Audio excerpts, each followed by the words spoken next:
once again to the Art of Wichita. I'm Michael Shea, in a place that I pretty much can say I grew up in, the Center for the Arts, formerly the Wichita Art Association. Joining me is Dave Moreno.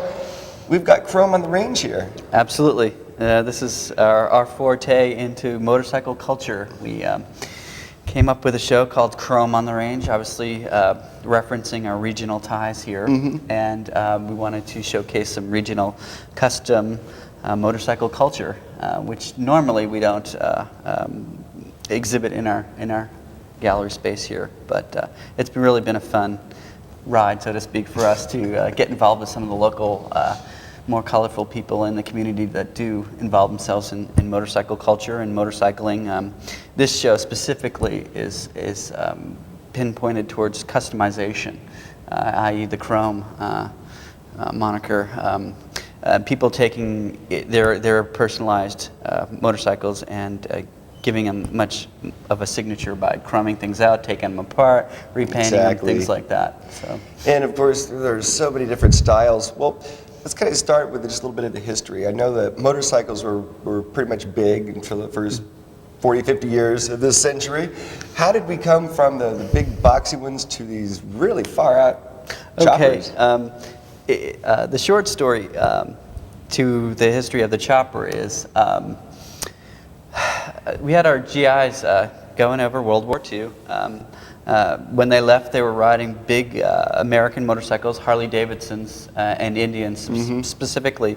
During their tours in Europe, they were exposed to some motorcycles, specifically some Italian and British and German motorcycles, which were smaller, lighter, a little bit more nimbler, and definitely geared towards a higher performance, faster, lighter, things like that. So upon the GI's return from World War II and them climbing back on their big American bikes, they wanted to compete with some of the performance elements that they were exposed to in Europe, and began to dissect, chop, if you will, their motorcycles apart to get some added performance out of them.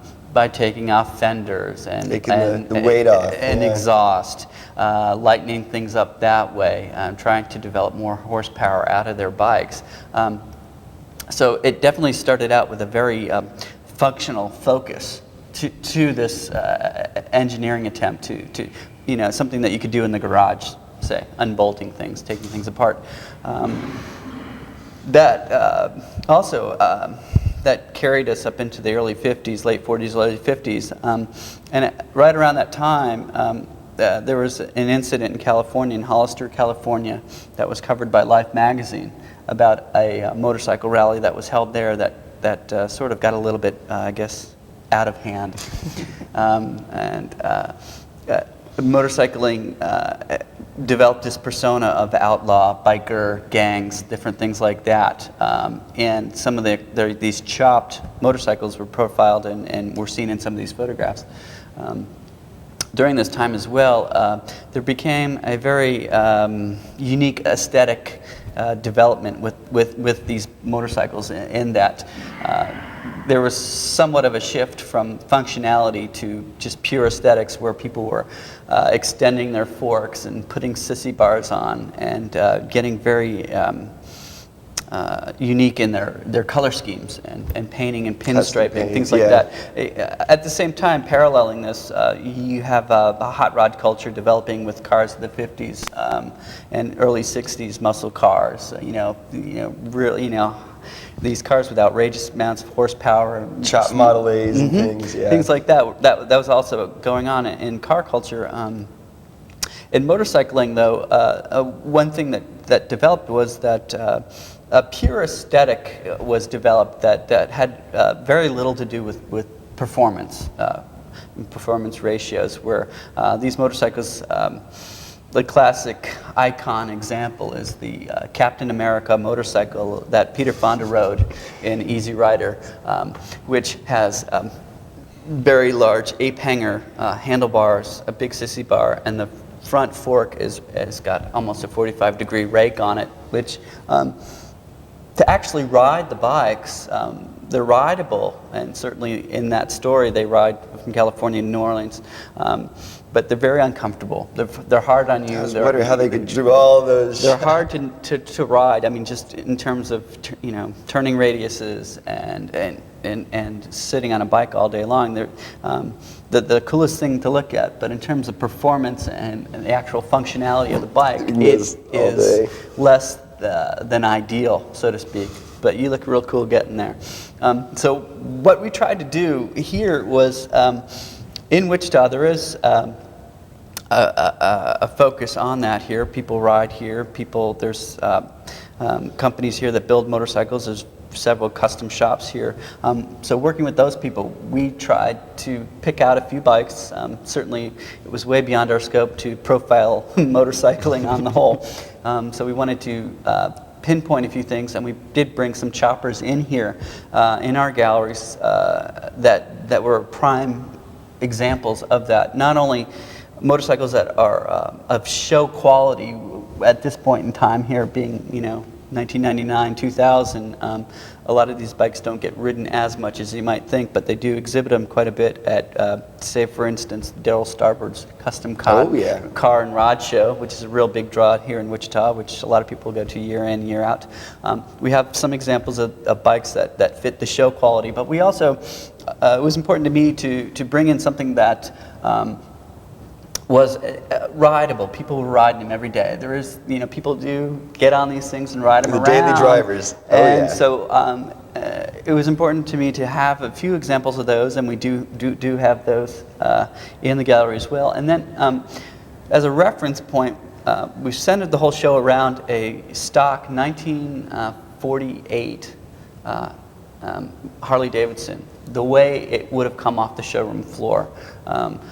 To give you an idea of what these motorcycles were born out of. And actually I think that bike out of any so far has drawn the most focus or attention, because it's incredibly cool, and when I look at it I think, well, why would you want to cut it up? So we also have that on display, and as an example of what happens here in Wichita, and of course Wichita is an incredibly entrepreneurial city. There's a rich history of that. We have examples from Big Dog Motorcycle Company. Outstanding local company. Of their new products, which are these extremely high performance, customized motorcycles, but are stock. So when you buy them, they are, everything's already done to them to get the maximum amount of horsepower and performance out of them. So we have two examples of those in here. And we also have an example of a brand new, very limited edition Harley Davidson in here that would be a prime example of, say, if you did this show 40 years from now, and you would have that bike in the middle, everything spawned off of that. So we do have that example as well in here. The Softail over there? Yeah, okay. Exactly. And then also trying to stay a little true to our regional roots, and being of the prairie and farm and ranch land that does surround us outside here, we found a quad runner, a four-wheeler that has been totally tricked out and chromed up. And we brought that in hopes to maybe appeal to some of our rancher farmer people that do work here, because it's very unique, and it is a showpiece. It's not an everyday functional piece, but it is a pretty interesting and unique element to this chrome culture. Horses and got themselves a quad wheel. A lot of them are doing that. Yeah, absolutely. So we have a few examples of that, and also to give the exhibit a little context, we've worked with a photographer in Kansas City, Richard Loftus, who does travel to bike rallies and photograph people and bikes and things, events. Sort of surrounding this exhibit, we have his work sprinkled about the gallery Very colorful walls. work, I might add. So you might, at least if you're not familiar with the culture, you'll get a little bit of an insider look at what might happen, say, at a Sturgis bike rally, the annual Harley Davidson event up in South Dakota. So you can get a little exposure to that as well. This is sort of, I think, coming into this exhibition, you really kind of we're barely scratching the surface here. I mean, we're getting a little bit of exposure out to what is available and goes on here in Wichita, but it's just, you know, it's not a survey, it's not the quintessential exhibition of custom bikes, all that must be found here in Wichita. These are things that people were willing to give up to us for 6 weeks, which most people, certainly motorcycle people, don't want to let things get away from that long. This is the middle of spring, but it's still nice enough weather to go out riding every day. Right.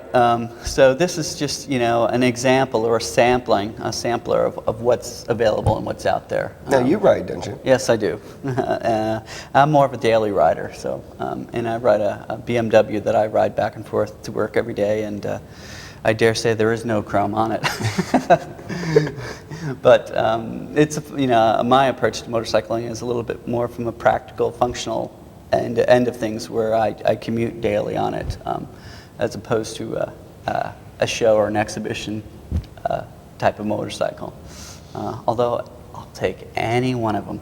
No, I think you're right. The reference point there in the middle, the blue 48. That's beautiful. I don't think I'm tall enough to ever support that thing, but it looks like it'd be a nice ride. It's beautiful. That comes from Mike Bonmar, who is the owner of Mid-Continent Harley Davidson out on the west side of town, and is a motorcycle collector and also a racer, drag racer. Outside of his dealership, and that's one of his prized possessions, and we were lucky enough to have him supply that for us. Oh, I can see why that's a prized possession. That is just very wonderful. Well, Dave, I spent a lot of time in here when I was a kid. This is the Studio 5, the ceramic studio. Ceramic studio here, and the Mary R. Koch School of Visual Arts here at the Center for the Arts. This morning, this is our first week of classes here this semester, and Babs Miller teaches figurative sculpture. She's been teaching here since the early 70s, so I think she started when she was a teenager teaching out here. She has an all-day class she runs in here. We teach pottery as well as sculpture. We have kids classes in ceramics as well. Later on, this year we'll do summer camp out here when school gets out in the summer. Along with the classes out here in the ceramic area, we have painting, drawing, jewelry making, enameling. I teach an evening figurative sculpture class and life drawing we also offer here. So we have a lot of different things going on for adults and children, and we also, down the hall, have an arts-based preschool, which is one of two in the state. We have morning and afternoon sessions. Preschool, so what age do you start there? 3 years old. 3 years old? Yeah. So you've got a little artist in your house. There's the place to start. That's right, and because we have all this stuff going on, the galleries get a lot of use just from the school itself. People bringing their classes down, looking at paintings or sculpture, drawings, and discussing those, you know, along with the classes in the studio time that they get in here. And it gets pretty busy, you know, definitely. I can imagine. Out here at different times of the day, you know, it'll be totally packed with people, and people that take classes do get studio time as well. That'll come in here and work outside of class time, which is a nice almost a necessity with some classes. Yeah, absolutely. So there's like you said, you had taken classes when you were a child out here. There's a pretty rich history with visual arts and education out here. It's just one of the things that, going back to when this facility was built and opened to the public, was 1965. Okay, I was going to say, the history. The Wichita Art Association, which is the Center for the Arts, we changed our name, goes back to 1920. We're going to be 80 years old this year and celebrate in December with a huge birthday party, becoming octogenarians. We're the oldest arts-based organization in Wichita. Really? And it's something to, I think in 1928 we organized the first contemporary print exhibition focusing on contemporary prints and involving a group that was founded, the Prairie Printmakers, which was the work that was behind us when we talked in the other room. And that was one of the oldest and longest running print groups in the country. So there's a lot of really unique heritage to the arts in Wichita. There's a lot of history I didn't even know about. And it's This is always great. surrounded the center in one fashion or another. And a lot of artists that have gone on, like you were exposed to visual arts classes here as a young guy, and we've had a lot of other people come through here that have gone on to be national and international artists that have left the area, so to speak, have gone to New York or wherever, and it all comes from exposure out here and being involved out here. One thing we like to do out here is every semester we give away scholarships to high school students who might not have the financial resources to take a class out here, but certainly to give them some exposure and some extracurricular activities in the arts. So we do have It is scholarships just so much that fun. we give out to students in the local high schools. So that's some of the community service we try to provide to the arts community and the community at large at the center. So. Well, this is great. And actually, Studio 5 looks much smaller than it was when I was 6, 7, 8, 9, 10 years old. So now you have a bunch of, I think if I remember right, the high fire kilns back there. Yeah, out in the courtyard. And we have a big wood kiln out there, and then we have electric kilns in a kiln room off to the side, off the studio And here. there used to be, at least 20 years ago, there used to be an outdoor kiln. We have one now in a courtyard out back. Oh, okay. That we're working. Actually, hopefully this summer we're going to build a new outdoor kiln. I know they used to have it dug into the riverbank across the street. So, over the years things have changed and transformed, but our core of faculty and our course offerings pretty much maintain themselves here. Oh, this is great. And so to bring back some memories, huh? Now, when are this? This is like any other school. Would you have a spring, summer, and a fall session? Actually, we're in our first week of the spring semester, and we have 12-week sessions, similar to what you would have at a college setting, where we have a very short spring break, but we'll run a camp of mini classes that week for people whose kids are on art camp, vacation. yeah. Yes, right, exactly. We do that pretty regularly, and I'm involved with that. So this course will run now from January, and it will end in April, and then we'll take a little break, and then we run a 6-week summer session. Oh, cool. And then we start up again in the fall with another 12-week session. So keep that in mind for something to do this summer. Absolutely. We day classes and evening classes, so whatever your schedule permits. We try to be as accommodating as possible that way. I work the gallery during the day and teach at night to keep myself busy. So it's a lot of fun. I think there's a very strong social aspect once you get involved with the arts and the people in the classes and stuff, like-minded people that like to come and hang out and talk about art and make art. You can see, like in this particular class here, some of these people have been taking the class several times. It's just kind of a very socially oriented thing to get involved with these groups.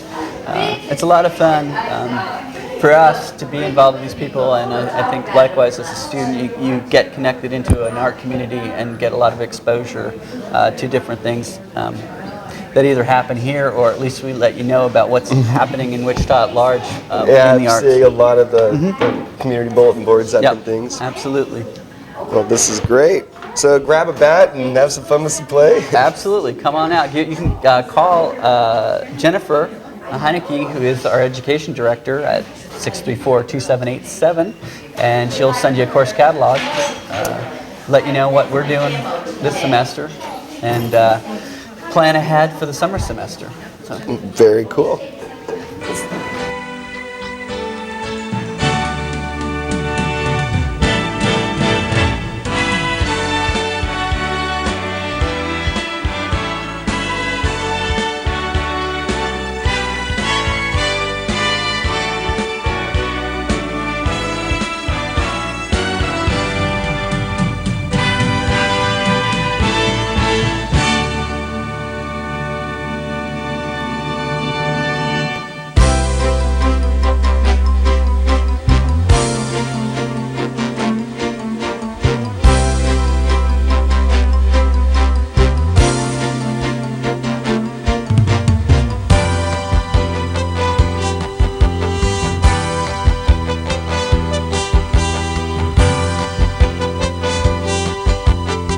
the heart of Wichita. KTQW, TV 53. Well, we're back in the theater portion of the Wichita Center for the Arts. Joining me is Tom Fry. What is this? This is the set for Noises Off, or at least this is part of the set. This is Act 1 and Act 3. And Okay. we've got Act 2. Noises Off is our production that's coming up. And I believe we open February the 4th. We open on a Friday night. We do a Friday night, Saturday night, and a Sunday matinee. And then the following week, we're doing a Thursday, Friday, Saturday night. So we have 6 performances. Oh, great. Now, who's in this play? Well, it's directed by Dr. Richard Welsbacher, who is a retired professor from Wichita State University. Oh, who's yeah. Head of the theater department there. Gina Austin, who's the drama teacher at West High School, and Tom Davis, who also teaches at East High School, and Thomas Ludwig, and Nancy Mogart, and Roland Clark, Susan Smythe, Frank Keith, who am I forgetting? I guess me. There's 9 of us. I hope I didn't leave anybody out. So that's our cast. Well, how many productions do you do a year? Well, we're scheduled to do 4 main stage productions, but we're also doing a production in March called All Over Town. So we'll probably, this year, we'll have a season of 5 shows, and if the theater department does well, then maybe next year we'll have 6. Oh, great. Now, do you do any special performances for the holidays or anything? No, the center is pretty much booked with holiday tables and things like that, and theater during the holidays is tough to do unless you're doing a seasonal show like a Christmas Carol or something like that. Everyone is busy, and so we try to finish our show up early December or sometime in November, and then start again in January or February. I know one thing I love to do is to catch your Sunday matinees here. And it's a great way to spend a Sunday afternoon. And, Very much so, yeah. This is such a really cool set. Now, And we're gonna move this and show you how it works, because when That's what I wanna see. When the curtain opens up, this set is completely gone, and you see another one. And so I think David is going to help me, and we'll do that here. And you can time us. I think we can do it in less than 30 seconds. 30 seconds. 30 seconds. You're going to time me. All right. I'll let you. All right.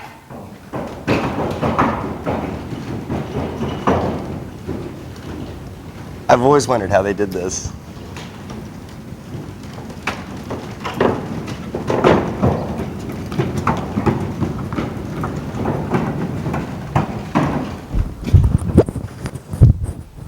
Voila. Act 2. Usually most shows don't do that, but this show requires such a quick change. We've obviously built it on wagons. So, and it has to be a very sturdy set, because there's a lot of energy spent running up and down stairs, and people fall, and we've got to be where we don't hurt ourselves. So that's, and this is, of course, supposed to portray backstage of a theater. Okay. So that's why it's unfinished. And the and then show, for Act 3, you just switch it back them around. Oh, Right, that is right. neat. so it's I'm it's very amazing. impressed. So our set designer is Dan Williams, who is also a tech director out at Wichita State University, and he's very talented, and he designed this, and works like a charm. I said, we've got to have have it so it can turn quickly, and he says, okay, 2 people, and that's what it takes. Probably someone a little bit stronger than me, but actually we have 2 high school boys that are doing it. So. Well, I'm very impressed. Now, what's the next production you have coming up? Well, after that, in April, we're doing the musical comedy, A Funny Thing Happened on the Way to the Forum. Oh, great show. Yeah, starring Steve Frazier, who is going to be opening in just a few weeks at the Crown Uptown as Tevye in Fiddler on the Roof. And Steve will be starring in Forum. And our musical director is Patrick Jones. And I'm co-directing it with Audrey Needles, who was my professor at Wichita State University. So she's going to be co-directing the production with me. And interestingly enough, we did this production 10 years ago at the university, and Steve and I were guest artists in that, and Audrey directed it. So we're kind of doing full circle. Switch things around a little bit. And one of the cameo roles was Dr. Richard Welsbacher in that production, and he's going to recreate that role here. Oh, well, it's great. So it's See kind you of on stage. yeah, all the old people are back again. Well, that's definitely something. Now, once again, what are the days and prices of these shows? Well, Forum runs just like Noises Off. It'll open on a Friday, and then we'll do a Saturday and a Sunday matinee, and then the following week, Thursday, Friday, Saturday. And that's great. the first 2 weekends in April. And the prices range $16 for adults and $14 for seniors, students, and members of the Center for the Arts. Which you should definitely become a member. Right. And if you have a group of 20 or more, we'll give you a discount price of $10 a ticket. Oh, sounds great. Well, we'll see you next time. Thank you. Thanks a lot. Thanks a lot. I didn't time you guys, but it was right. It was close to about 30 seconds. That was very impressive. Yeah, it's cool. Tom does some amazing things here in the theater. It's always interesting for me, not being a theater person, to be able to kind of poke around back here and Well, you've got the educate coolest myself. job. You can get to walk over the entire place. Oh yeah, it's great. Yeah. It's a dream job, you know. Oh, I can just imagine. Now, tell me more about the permanent collections that we have here. Well, here at the center we have, excuse me, a little over 6,000 objects in our permanent collection, ranging from decorative art things like art glass, ceramics, prints, paintings, and some sculpture as well. I also have the Bruce Moore Archive, which was an artist, a sculptor that lived here in Wichita and taught early on at the center. And we have his studio and archive here as well. He was the sculptor with the Girl and Fawn, which is kind of an Okay. icon sculpture of Yes, ours. all right, He did right. also the architectural embellishments on, say, like North High, the buffalo and the Indian, things like that. Okay. And the panther at East. That All right. he was the artist that created I that. think my old school had one. It was what piece that was on top of a large piece of redwood. Yeah. Okay. All right. So we have that as well. And generally, say if choppers aren't your cup of tea, and which they're not everybody's, we do try to have exhibitions, especially surrounding the chopper exhibition. We have a prairie printmaker exhibit up, and we also have things out of the permanent collection up. Okay. So you will, I think, be able to find something that is to your liking here. We try to round out the exhibitions in the gallery so it's not so much all in one camp, and not spread a little bit out, so you can enjoy a little bit of something out here. And once again, don't forget, we also have Jake Euchre's films. Right. When the theater is in between productions, our productions, what we do is run a film series, very much alternative art films that you will not be able to go see at the megaplexes here in town. I've even seen a few G.W. Pabst pieces here in the Absolutely. past. Well, in conjunction with the Chopper Show, we showed Easy Rider and Wild Angels and The Wild One last weekend. All right. On the big screen, which is something you normally don't get a chance to see. And the films that we do run here are things that you're not necessarily going to be able to rent at, say, Blockbuster either. It's stuff that is off the cuff. And that series, I think last summer, the summer of '99, we ran a movie a night all summer long. And switched them out every 3 days, 4 days. So if you're interested in the film series, you can call Jake at 634-2787 extension 15, and he will hook you up either to tickets to great. see any theater production here or to the film series as well. Now, what are the hours of the facility? Okay. And the phone number, so we can contact you and do all these Okay. wonderful things. Okay. Our gallery hours, our normal gallery hours, are Tuesday through Sunday, 1 to 5 o'clock. We also schedule tours outside of those hours in the evenings and mornings, because a lot of times people involved with schools and the community colleges can't get out here within those hours, so we will accommodate people that way. So Sunday through Tuesday, 1 to 5 o'clock, our galleries are open. And we're located here at 9112 East Central. We're in between Rock and Webb Road, out here on the far east side of town. And the phone number is 634-2787 for our main menu. So you can call that number to get in touch with a catalog to get classes, get gallery information, or get theater information as well. Sounds good. Well, we'll see you in a few months and have a lot of fun riding them bikes. Thanks, Mike.